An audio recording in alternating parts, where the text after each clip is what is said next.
Okay, now we're going to actually put a cello in here and show you how to get this case to fit your cello. I'm going to set this in here. And right now, the lower pad's all the way down, and it's pretty close of a fit, but I have a feeling if you left your cello without doing the final fit, it would move around when you carried it.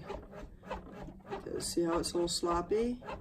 That's because the lower pad hasn't been adjusted yet. The whole idea of this fully suspended case is to have the cello snug up against that, no space.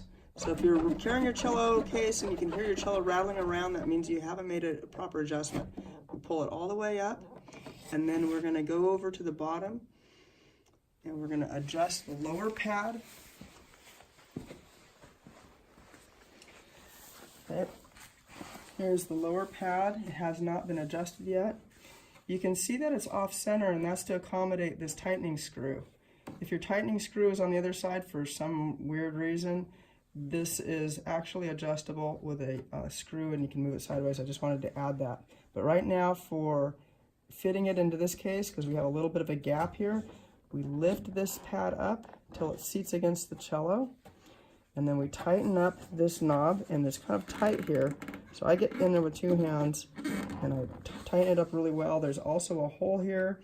You could slide a very small Allen wrench in there, or a small bolt to give yourself a little more leverage to turn that tighter. Once you set that, that's it. You don't have to do that anymore. Once it's set up for your cello, it's a one-time deal. Now I'm going to put in these lower pad supports to keep the cello from spinning or rocking, because I don't think it's going to shift with all these two supports the way they are. And I'm going to just put these down as close as I can without, I don't want to press them in so tight that they spread the case out, okay? We're just putting it till it touches the cello more passively. You don't want to make it too tight, because if you distort the cello case, then the lid won't shut and line up properly. So when you go up to the top, I already snapped this neck buckle. This neck buckle is new, and the straps are new, and this foam pad is new. We were talking about that. This feels like neoprene, and the buckle is a different design. Hopefully it's stronger than the last one. And then these are straps. They seem to adjust a lot easier than the last neck strap, so I think he did some improvements. And instead of a metal support that had some cushioning on it, this is a solid foam block that's contoured. Nestle your neck around, and then here's a passive restraint. This is only cheap insurance. If you're standing your case up and you're taking your cello out and you unsnap the neck block, this kind of catches your cello from falling out. It's not really supposed to be tight. Okay, we can talk about the bow and the other accessories now.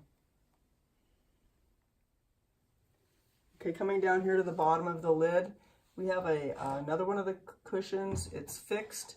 When you close the lid, it pushes on the, well, no, it doesn't really push, but it lays down on this tailpiece, and that keeps the cello from moving forward.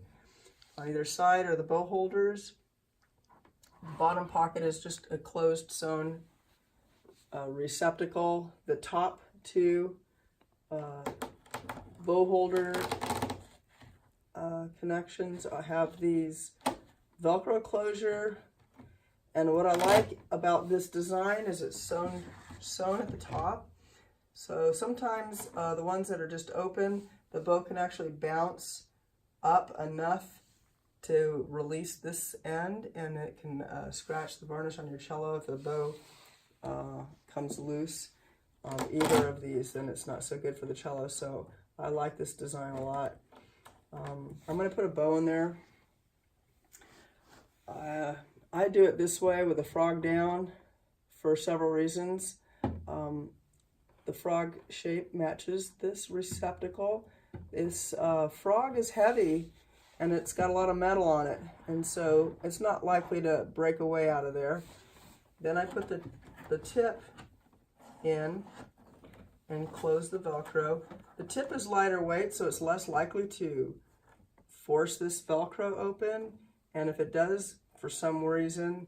The tip doesn't usually have much metal on there, if any, and it's lighter weight. It's not going to scratch the cello as bad.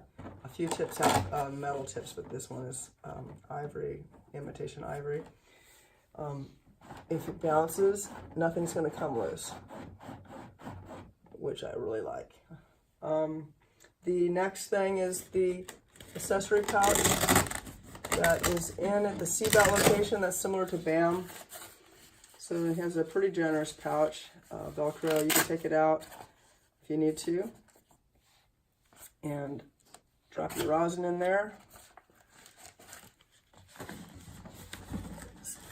And it sticks in there. You can probably stash quite a bit of accessories in there, rock stop, rosin, mute, whatever. This has a limit so that the lid can't go past a certain, and it stays open. In some cases they don't make this long enough and it kind of closes on you when you're trying to put your cello in, which is no fun. So I'm really happy with all the changes. I think they're really good. It's a gorgeous case, and now it's even better than it ever was. I'm excited. All of these changes are super good for the cello's well-being and protective, and lightweight and great for the cellist to use. We don't like carrying heavy things around. Closing this case, I like doing that standing up, and I'll show you why.